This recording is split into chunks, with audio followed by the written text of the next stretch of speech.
अब आगे बात करते हैं सैचुरेशन पे। तो सैचुरेशन इज़ बेसिकली रिफ्लेक्शन कि आपकी बॉडी के डिस्टल पार्ट्स के अंदर ऑक्सीजन कैसे पहुंच रही है, पूरी पहुंच रही है या नहीं। तो you just use the pulse oximeter and the other way to check body's oxygenation is to by arterial blood gases. तो आप आर्टीरियल ब्लड गैसेस के ज़रिए पार्शियल प्रेशर ऑफ ऑक्सीजन की वैल्यूज़ से अंदाज़ा लगा लेते हैं कि बॉडी में ऑक्सीजनेशन प्रॉपर हो रही है या नहीं। It is a complex result of multiple systems के इसके नतीजे में आपकी बॉडी के लास्ट पार्ट्स में, डिस्टल पार्ट्स में ऑक्सीजनेशन और हर बॉडी के पार्ट में ऑक्सीजनेशन हो रही होती है।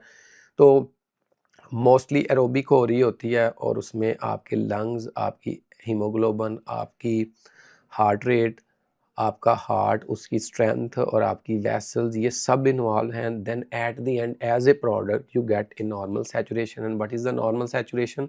That is more than 94% or more than 95%. The higher it is, the better it is. But if you have 96% then don't worry, तो उसमें भी कोई इशू नहीं है। लेकिन when it is lower than 92% and with history and symptoms and respiratory issue, then you do consider giving the oxygen, supplemental oxygen to the patient. Usually we can maintain our own oxygen demand by just normal breathing, जो कि air से हम लेके पूरी कर लेते हैं। तो नॉर्मल कॉमन इंसानों के लिए जिनमें कोई बीमारी नहीं है, that oxygen is enough to meet the requirements of the body.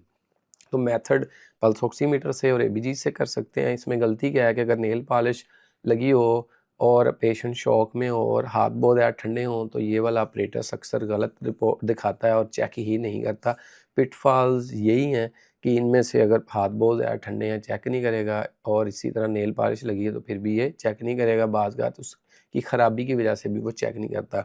तो लो के लिए हम अक्सर जो है वो हाइपोक्सीमिया की वर्ड यूज़ कर सकते हैं, but to be precisely speaking तो एबीजीज में low partial pressure of oxygen को आप हाइपोक्सीमिया बोलेंगे।